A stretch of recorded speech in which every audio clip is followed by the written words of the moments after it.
Hello class, welcome back बच्चों। तो प्यारे बच्चों, स्टार्ट करते हैं नया लेक्चर।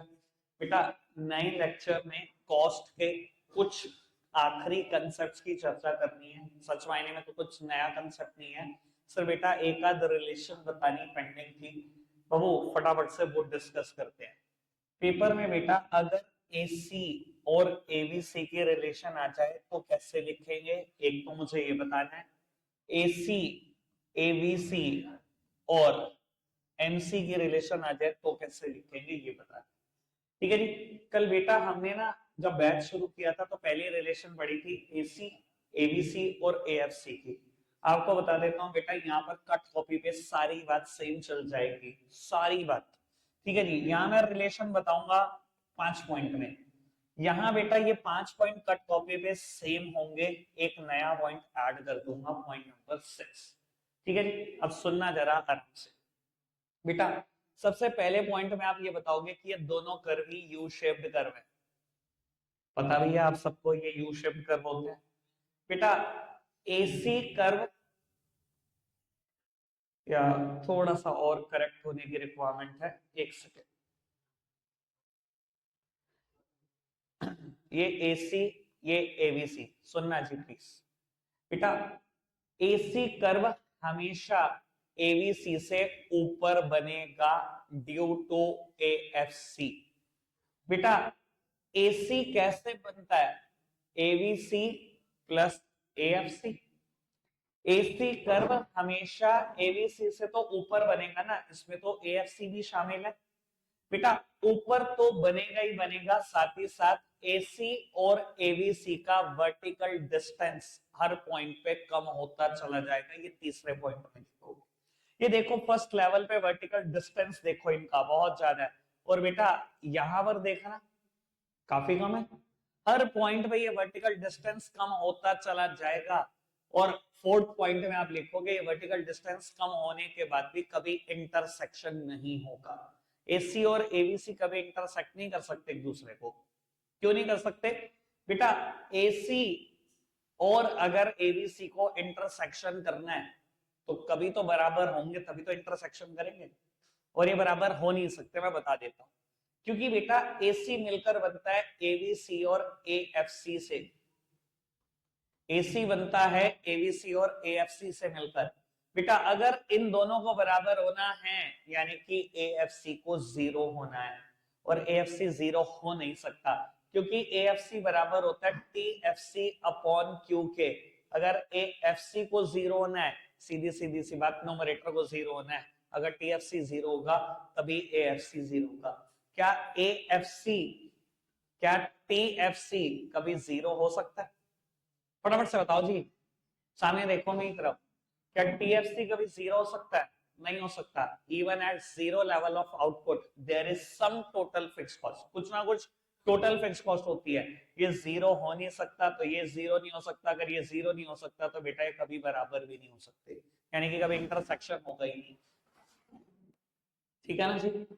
और बेटा आखिरी बात इस रिलेशन की कि एबीसी का मिनिमम हमेशा पहले आ जाता है एसी के मिनिमम से। ठीक है जी। एबीसी का मिनिमम पॉइंट पहले अचीव होगा, एसी का मिनिमम पॉइंट थोड़ा सा बाद में अचीव होगा। ठीक है, एक बार मैं रिलेशन को थोड़ा सा कंप्रेस कर दूं, दोबारा रिवाइज करा दूं जो बच्चे लेट आए उनके लिए। बेटा एसी और एबीसी की रिलेशन मैंने 5 पॉइंट में बताई, सुन लो दोबारा आराम से सारे। सबसे पहली पॉइंट में आप लिखेंगे एसी और एबीसी यू शेप्ड कर्व है। ठीक है जी। दूसरे पॉइंट में आप लिखेंगे, वही सामने, दूसरे पॉइंट में आप लिखेंगे एसी कर्व हमेशा एबीसी से ऊपर बनता है, चाहे दोनों यू शेप्ड है, पर एसी हमेशा ऊपर बनेगा एबीसी से। क्यों? Due to AFC. एसी के अंदर एबीसी तो है ही है, एएफसी भी है। एवरेज वेरिएबल कॉस्ट और एवरेज फिक्स्ड कॉस्ट जोड़ के तो एवरेज कॉस्ट बनती है। ठीक है ना जी। क्योंकि इसमें एएफसी शामिल है, इस वजह से ये हमेशा ऊपर बनेगा एबीसी से। ठीक है जी। तीसरी बात बेटा, एसी और एबीसी की वर्टिकल डिस्टेंस हर पॉइंट पर कम होती चली जाएगी। ये फर्स्ट पॉइंट पे देखो कितना बड़ा डिस्टेंस है, और ये आखिरी पॉइंट पे देखो डिस्टेंस कितना सा है। ये वर्टिकल डिस्टेंस हर पॉइंट पे कम होता ही चला जाएगा। शेड्यूल से देखना चाहोगे तो नोट्स में शेड्यूल है, हर पॉइंट पे बेटा डिफरेंस कम हो रहा है। ठीक है जी। बेटा फोर्थ पॉइंट में लिखोगे ये वर्टिकल डिस्टेंस कम तो होता चला जा रहा है पर ये कभी एक दूसरे को इंटरसेक्ट नहीं कर सकता, इंटरसेक्शन नहीं हो सकता कभी। क्यों नहीं हो सकता, ये सबसे काम की बात है, मैं एक बार दोबारा बता देता हूँ ये बात। बेटा AC और ABC का इंटरसेक्शन होने के लिए इन दोनों का बराबर होना जरूरी है। जब ये बराबर होंगे तो इंटरसेक्शन हो सकता है। क्या ये बराबर हो सकते हैं? AC बराबर होता है ABC और AFC के। बेटा अगर ये दोनों टर्म बराबर हो जाएं तो इंटरसेक्शन होगा, यानी कि अगर इन दोनों को बराबर होना है इसको 0 होना है। क्या ये 0 हो सकता है? AFC बराबर होता है बेटा TFC अपॉन Q के। बेटा अगर AFC को 0 होना है उसके लिए सीधी सी बात TFC को 0 होना है, न्यूमरेटर 0 हो जाएगा, सारी फिगर 0 हो जाएगी। बेटा TFC कभी 0 होता ही नहीं, टोटल फिक्स कॉस्ट कभी 0 नहीं होती, बल्कि 0 लेवल ऑफ आउटपुट पे भी कुछ ना कुछ टोटल फिक्स कॉस्ट होती है। ये कभी 0 होती नहीं, ये 0 हो नहीं सकता। अगर ये 0 नहीं हो सकता तो इनका इंटरसेक्शन हो ही नहीं सकता। वर्टिकल डिस्टेंस कम होता रहेगा होता रहेगा होता रहेगा होता रहेगा, लेकिन 0 नहीं होगा, इंटरसेक्शन नहीं होगा। और लास्ट बात हमने करी कि पहले मिनिमम अचीव होगा ABC का, फिर AC का। चाहे आप डायग्राम से भी देख सकते हो, शेड्यूल से देखना चाहोगे तो बेटा नोट्स में शेड्यूल से भी देखना। ABC का मिनिमम ना 2 आउटपुट पे अचीव हो रहा है, ठीक है जी, और AC का मिनिमम 3 आउटपुट पे अचीव हो रहा है मेरे नोट्स के हिसाब से, ठीक है जी। अगर पेपर में रिलेशन AC, ABC और मार्जिनल कॉस्ट का भी आ जाए तो बेटा 5 point cut copy paste same. बस पहले पॉइंट में क्या करना, बता देना AC, ABC और MC तीनों की शेप U शेप है, या तो दोनों की बताई थी U शेप है, ये तीनों की U शेप है। और 6 पॉइंट में ऐड क्या कर देना, कल हमने ना अलग से AC और MC की रिलेशन पढ़ी थी, ABC और MC की रिलेशन पढ़ी थी। हमने दूसरा पॉइंट पता है क्या पढ़ा था? पहला पॉइंट क्या पढ़ा था, कुछ याद है? MC is less than AC and AC falls with the rise in output। दूसरा पॉइंट पढ़ा था हमने, MC is equals to AC when AC is at its minimum। याद है आपको बात? तो आपने 6 पॉइंट में लिखना है MC कर्व जहां भी इंटरसेक्ट करेगा, चाहे AC को चाहे ABC को, ये दोनों अपने मिनिमम पे होंगे। MC कर्व वहीं टच करता है इन दोनों को जब ये दोनों अपने मिनिमम पे होते हैं। बस ये पॉइंट ऐड करना है, ये 5 बातें कट कॉपी पे सेम है, ठीक है। 6 ऐड, ठीक है सर। किसी को भी घबराने की जरूरत नहीं है, अगर कॉस्ट कंसेप्ट आपका छूट भी गया इस बार रिवीजन में, तीसरी बार हो रहा था। मेरी दूसरी बार वाली जो वीडियो है ना वो इतनी परफेक्ट है, कल वीडियो नहीं बन पाई, माइक में इशू हो गया था, थोड़ा सा चार्जिंग खत्म हो गई थी। लेकिन जो दूसरी बार की वीडियो है, 3 वीडियो में सब कुछ करा रखा है, सब कुछ है, ठीक है। 3 वीडियो पढ़ जाओ, मास्टर हो आप कॉस्ट में, पढ़ा कर आओगे, पढ़ के नहीं आओगे, प्रॉमिस है। किसी को भी लग रहा है मेरा एग्जाम है, मेरा कुछ नहीं छूटा, टेंशन ना लो, ठीक है। इतनी वीडियो हम ऐसे ही नहीं बनाते, पूरे साल दिक्कत ना हो इसलिए बनाते हैं बेटा, ठीक है। जिसके भी पेपर में कुछ भी आ रहा हो पीरियोडिक में मुझे बताओ तुम, मैं बताऊंगा तुम्हें कौन सी वीडियो रेफर करनी है, सब कुछ मिलेगा, बहुत स्टॉक है, ठीक है बेटा। लास्ट वन हमें शुरू करना है मार्जिनल कॉस्ट और टोटल कॉस्ट का रिलेशन, ठीक है जी। ये लास्ट टॉपिक है थ्योरेटिकली, तुरंत बाद में न्यूमेरिकल शुरू कर रहा हूं बेटा। बेटा मार्जिनल कॉस्ट और टोटल कॉस्ट का रिलेशन बताना है हमें। बेटा टोटल कॉस्ट किसके बराबर होती है? TBC और TFC के। At zero level of output total variable cost 0 होती है, लेकिन टोटल फिक्स कॉस्ट कभी 0 नहीं हो सकती। 0 लेवल पे TC और TFC बराबर होते हैं, यानी कि TC कर्व हमेशा y एक्सिस से शुरू होगा, कभी ओरिजिन से शुरू नहीं होगा। और ये इनवर्स S शेप कर्व था, अगर थोड़ा सा भी तो याद है, चाहे छुट्टियों पे थे पर थोड़ा बहुत तो याद होगा, ठीक है नहीं। TC कैसे था? इनवर्स S शेप कर्व था बेटा। और मार्जिनल कॉस्ट ये बेटा यू शेप्ड कर्व है, कुछ ऐसा, ठीक है जी। थोड़ा सा ना बस डायग्राम का इशू रहेगा, क्योंकि ना मैं स्केल से बना रहा ना मैं शेड्यूल से बना रहा, लेकिन कोशिश करता हूं आपको समझाने की। सुनना, 3 पॉइंट रिलेशन के लिखना है। पहले पॉइंट में लिखना टीसी बढ़ तो रहा है but at a decreasing rate. TC बढ़ तो रहा है बेटा, लेकिन डिक्रीजिंग रेट पे बढ़ रहा है। देखो एक बढ़ना तो ये होता है, ये बढ़ गए, बढ़ तो रहे हैं लेकिन भैया बहुत आराम से, ठीक है जी। दिख रहा है भैया डिक्रीजिंग रेट पे बढ़ रहा है। और क्यों बढ़ रहा है आप देखो, समझने की कोशिश करो। टोटल कॉस्ट कैसे बनती है? एक फॉर्मूला टोटल कॉस्ट का ये भी तो होता है, सिग्मा मार्जिनल कॉस्ट, भैया टोटल यूटिलिटी से शुरू हो जाओ, तब से ये फॉर्मूला पढ़ रहे हो आप, समेशन कर दो सारी मार्जिनल कॉस्ट का टोटल कॉस्ट तभी बनती है, ठीक है जी। चाहे किसी भी जगह पे पढ़ लो, हमने हमेशा ये फॉर्मूला बनाया, टोटल रेवेन्यू सिग्मा कर दो, ओ सॉरी समेशन कर दो मार्जिनल रेवेन्यू का, तो बनेगा। हर जगह पे यही कहानी थी। अब बेटा अगर मार्जिनल कॉस्ट शुरू में गिर रही है, अगर मार्जिनल कॉस्ट शुरू में गिर रही है, इसी की वजह से तो टोटल कॉस्ट डिक्रीजिंग रेट पे बढ़ रही है। अगर मार्जिनल कॉस्ट ऐसे गिर रही है, पहले 6 फिर 5 फिर 4, तो भैया गिरती जा रही है ये कॉस्ट, टोटल कॉस्ट बढ़ तो रही है, फर्स्ट पॉइंट पे 6 है, फिर 11 है, फिर 15 है, बढ़ तो रही है लेकिन डिक्रीजिंग रेट पर, बढ़ते हुए रेट पे नहीं बढ़ रही। पहले 6 से बढ़ी, फिर 5 से बढ़ी, फिर 4 से बढ़ी, बढ़ तो रही है पर डिक्रीजिंग रेट पर बढ़ रही है, ठीक है ना जी। फिर बेटा मार्जिनल कॉस्ट जब अपने मिनिमम पर आई तो टोटल कॉस्ट लगभग कांस्टेंट हो गई।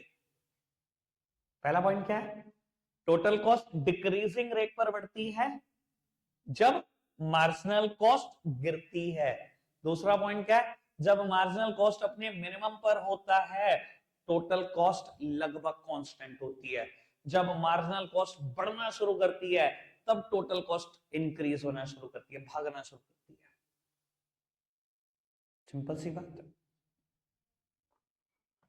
कोई दिक्कत कोई परेशानी तो नहीं, सारा चैप्टर खत्म हो गया थ्योरेटिकली, ठीक है जी। प्रैक्टिकली स्टार्ट कर रहे हैं बेटा, न्यूमेरिकल नंबर 1 2 3 4 5 6, लगभग 6 न्यूमेरिकल के बारे में मैं इकट्ठा बताऊंगा, उसके बाद 6 न्यूमेरिकल हम कर लेंगे, इकट्ठे बात करेंगे 6 के 6 न्यूमेरिकल के बारे में।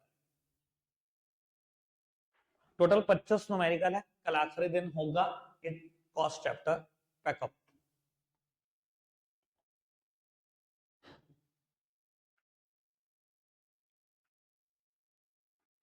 लो जी बेटा, कहता है calculate the total fix cost and total variable cost, और मुझे बेटा आउटपुट दिए गए हैं 0 to 4 और टोटल कॉस्ट दी गई है। बड़ी सिंपल सी बात, एक प्रॉपर्टी हमने तब भी पढ़ी थी जब total cost, total variable cost, total fix cost की रिलेशन पढ़ी थी। ये प्रॉपर्टी मैंने अभी थोड़ी देर पहले भी बोली हुई है, जब जीरो आउटपुट होता है तो टोटल कॉस्ट और टोटल फिक्स कॉस्ट बराबर होता है। जीरो पे टोटल कॉस्ट और टोटल फिक्स कॉस्ट बराबर होते हैं, और टोटल फिक्स कॉस्ट तो कभी भी बेटा हिलती ही नहीं, it doesn't very, it remains fixed at all the level of output. बेटा यहां से कैलकुलेट हो जाएगा, टोटल फिक्स कॉस्ट 80 है, टोटल फिक्स कॉस्ट तो हर लेवल पे ही 80 है, 80 80 80, टोटल कॉस्ट में से टोटल फिक्स कॉस्ट माइनस कर देना, टोटल वेरिएबल कॉस्ट आ जाएगा। वेरी सिंपल, आगे बढ़ो जी।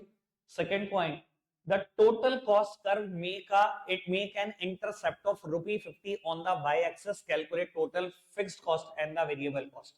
बेटा कहता है टोटल कॉस्ट कर्व ने ना y एक्सिस पे इंटरसेप्ट किया, बेटा टोटल कॉस्ट y एक्सिस पे एक ही बार इंटरसेप्ट करता है, पता कब, जब जीरो आउटपुट होता है, तभी तो y एक्सिस को टच करता है, दोबारा तो कभी y एक्सिस को टच ही नहीं करता। यानी कि बेटा ये बता क्या रहा है, ये बता रहा है बेटा टोटल फिक्स कॉस्ट कितनी है, यही तो बता रहा है टोटल फिक्स कॉस्ट कितनी है, क्योंकि at zero level of output total cost और टोटल फिक्स कॉस्ट में कोई अंतर ही नहीं होता। उसने बोला टोटल कॉस्ट ने वाई एक्सिस को 50 से काटा, वाई एक्सिस को 50 से काटा, भैया यही टोटल फिक्स कॉस्ट है 50, एक ही बार वाई एक्सिस टच करती है total cost, where TC is equals to TFC, यानी कि जीरो लेवल ऑफ आउटपुट पर। अगर टोटल फिक्स कॉस्ट 50 आ गई है, हर लेवल पे 50 है, टीसी में से टीएफसी माइनस कर दो, टीवीसी आ जाएगी, है क्या? सेम एग्जांपल, फर्स्ट और सेकंड में कोई अंतर नहीं, बस लैंग्वेज का अंतर है। बेटा third one, the detail about TVC is given, TVC की डिटेल गिवन है, it is also given that vertical distance between TVC and TC is fixed. Very good, शाबाश तुम्हारे झूठे हौसले को। भैया क्या बता रहे हो, कहता है टीवीसी और टीसी का वर्टिकल डिस्टेंस 60 है और फिक्स है। बेटा एक मिनट सामने देखना, टीसी किसके बराबर होता है, टीवीसी प्लस टीएफसी। कहता है टीसी और टीवीसी का वर्टिकल डिस्टेंस फिक्स है, इनका वर्टिकल डिस्टेंस किसके बराबर होगा भैया, टीएफसी के। कहता है इनका वर्टिकल डिस्टेंस फिक्स है और 60 ही है सारे लेवल पे, मुझे पता है भैया ये सारे लेवल पे सेम ही होती है। यानी कि फिर क्या दे रखा है, फिर टीएफसी दे रखा है। तीसरा क्वेश्चन, बस फ्रेमिंग अलग है, तीनों जगह पे लैंग्वेज अलग है, मतलब तीनों जगह पे सेम है। ठीक है ना जी। आओ जी पुत्र जी, फोर्थ की बात करते हैं। देखो मैं आपको बता देता हूं, इतने सारे डैश देने का कोई फायदा नहीं अगर तुमने एक जगह पे टीएफसी दे दिया। अगर टीएफसी एक जगह पे 60 है तो सारी ही जगह पे 60 होगा, सारी ही जगह पे, क्योंकि टोटल फिक्स कॉस्ट वैरी तो करती है। बस खत्म, उसके बाद क्वेश्चन में कुछ भी नहीं बचेगा, सबको 60 लगा के देख लेना चाहिए। ठीक है जी। 4 क्वेश्चन करने का तरीका चारों का सेम। सबसे पहले टोटल फिक्स कॉस्ट आई, उसके बाद सब आ जाएगा।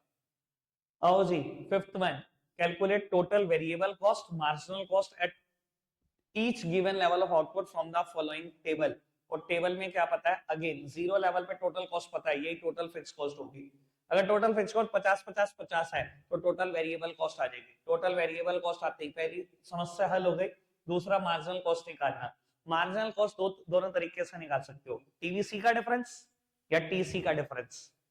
कल हम पढ़ चुके हैं, मार्जिनल कॉस्ट दोनों तरीके से निकल सकती है, टीसी का डिफरेंस या टीवीसी का डिफरेंस। 5 numerical term. कोई दिक्कत किसी की? समझ में आ रही है मेरी बात? सब तक पहुंच रही है बात? आगे बढ़ जाओ जी। लास्ट वन, मुझे टीएफसी निकालना, टीवीसी, एटीसी, एएफसी, एवीसी, अरे ब्ला ब्ला ब्ला। जीरो लेवल ऑफ आउटपुट पे टीसी है, यही टीएफसी है। टीएफसी सब पे 60 है तो टीवीसी आ जाएगा, उसके बाद जो मर्जी निकलवा लो मुझसे, क्या ही फर्क पड़ता है। ठीक है ना जी।